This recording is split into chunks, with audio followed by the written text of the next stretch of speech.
The 2019 Delaware Public Safety Basketball Tournament brought together our first responders from throughout the state of Delaware to continue the legacy of honoring our fallen heroes. It originally started police versus fire, and typically the games were at the PAL, the Police Athletic League, and everyone looked forward to it all year, but it was one game, and then we would have a massive amount of players, 14, 15 players all trying to play in one game on one side, and the fire department and all their teams. So it was a good event, but everyone couldn't participate, and we really saw an opportunity to maximize this by bringing in other agencies. So we expanded it, and I mean, just look at the turnout. You know, you don't just have two agencies being represented.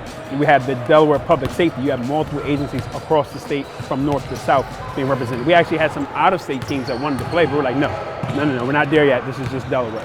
So the growth has been really, really good just to see everyone wanting to buy in to this camaraderie through competition, you know, and most importantly, honoring our fallen, because that's the thing that we did a little different. Before it was just police versus fire, but now we kind of turned it into making sure we are aware of our fallen officers, both on and off duty, as long as they were active members still serving wherever their respective agencies, you know. So it's really good just to have everyone to have that buy-in. The free event was open to the public and brought together members from our community for an opportunity to witness the state's bravest come together for something other than a tragic event.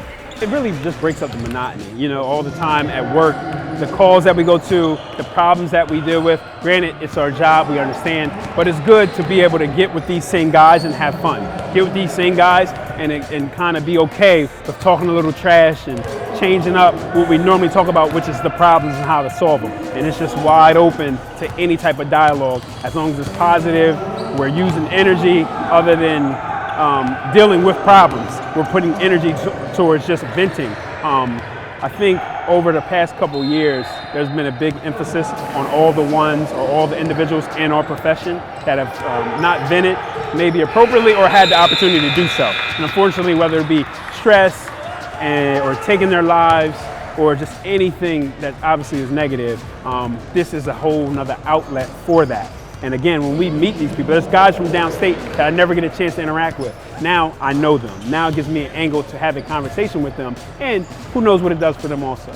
You know, the way the times are, and unfortunately some of the negative impact that you hear about law enforcement or public safety in general, we want to see the positive side, like the positive does outweigh the negative when it comes to law enforcement or just public safety in general. And this is a good venue for that. The kids, they come out, they get excited, they see officers or men and women outside of uniform. And like I said, we communicate with one another. At one point, we all can come together for a great whole day event.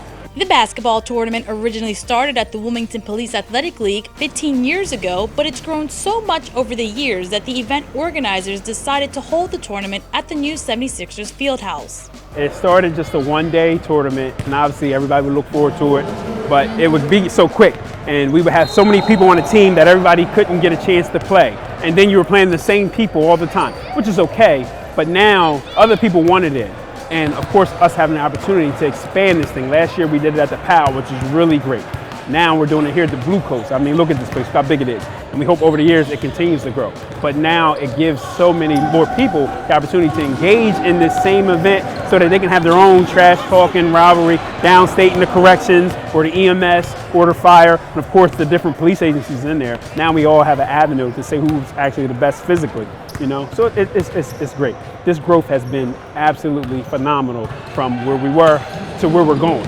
Sponsors of this year's tournament helped to unite Delaware's first responders with the local community.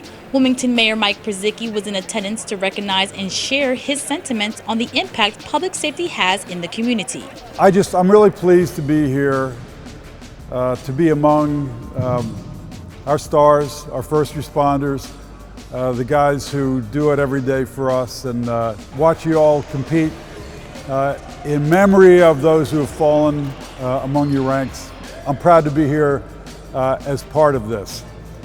I'm dressed like this because I'm about to go pay respects to Leon Stevenson, and who's just passed a little while ago, one of the outstanding members of WPD. So have a great day. You represent the best of us. It'll be fun to watch you compete. I'm looking at you. Seth Curry doesn't have anything to worry about. I watched a few guys balling out there, and So listen, have a good time. I'm happy to be here. Congratulations. Have a great day. Whether the first responders are in uniform or on the basketball court, they clearly have game. This year, Wilmington police officer Joshua Morris outplayed a local teen on the 30th Street basketball courts in Wilmington in a video that went viral on social media and was shared on ESPN SportsCenter, Fox Sports 1, and a few sports websites like Bleacher Report. Just knowing that we have officers like that, we have people in our public safety community that do these things to engage, and now you can see that other side, you know. Officer Morris, among many other officers on different agencies that do these things, you just might not always see on camera or might not make it to Sports Center, but at least you get to see a glimpse of some of the things that we have. Obviously, if you come down here, you'll see we got some really good basketball players out here. With first responders often making headline news from a tragic event, it's great to see that they could come together for one more day of honoring one another through a game of hoops. Reporting in Wilmington, Delaware, Yesenia Taveras, 22 News.